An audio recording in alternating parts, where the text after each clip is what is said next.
உலக பொருளாதாரத்தையே ஆட்டி பாக்குற இந்த பிரச்சனைய பத்தி தான் நாம பார்க்க போறோம். சரி, விஷயத்துக்கு வருவோம். கச்சா எண்ணெய் விலை இப்போ பேரலுக்கு $110 தாண்டிடுச்சு.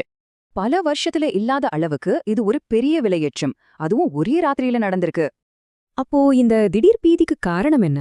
எல்லாம் ஒரே ஒரு முக்கியமான நீர்வழியில தான் அடங்கியிருக்கு.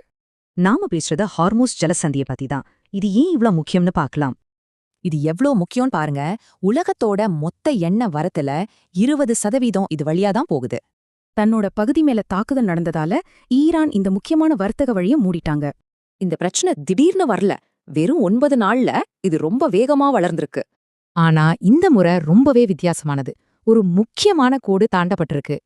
ஈரானோட பதிலடி வளைகுடா பகுதி முழுசும் இருக்கிற முக்கிய கட்டமைப்புகளை தாக்கியிருக்கு. சண்டை இன்னும் பெருசாகி புதுசா பலரும் உள்ள வர்றாங்க.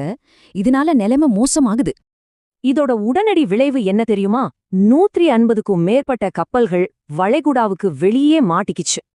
இதனால சப்ளைல பெரிய ஆடி விழுந்திருக்கு. முக்கிய உற்பத்தியாளர்கள் உற்பத்திய குறைக்க வேண்டிய நிலைமை.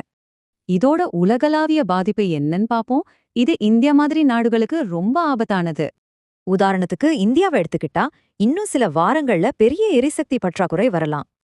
இது என்ன பிரச்சனை மட்டும் இல்ல, இயற்கை எரிவாயு சப்ளையும் ஆபத்துல இருக்கு.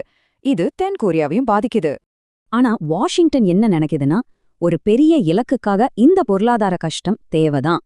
அந்த லக்கு ஈரான்ல ஆட்சி மாற்றம் கொண்டு வருது. ஆனா அது அவ்வளோ சுலபம் இல்ல. ஏன்னா ஈரான்குள்ள இருக்கிற எதிர்க்கட்சிகள் ரொம்ப பிளவுபட்டிருக்காங்க. இதனால தெளிவான முடிவு கிடைக்காது. அப்போ இந்த மொத்த பிரச்சனையிலையும் நாம கவனிக்க வேண்டிய உண்மையான ஆபத்து என்ன? அது யாரு ஜெயிக்கிறாங்கன்றதில்ல, உலகத்தோட எரிசக்தி அமைப்பே திட்டமிட்டு சேதப்படுத்தப்படுது. இந்த மாதிரி ஒரு மோதல உலக எரிசக்தி அமைப்பால எவ்வளவு காலத்துக்கு தாக்குப்பிடிக்க முடியும்?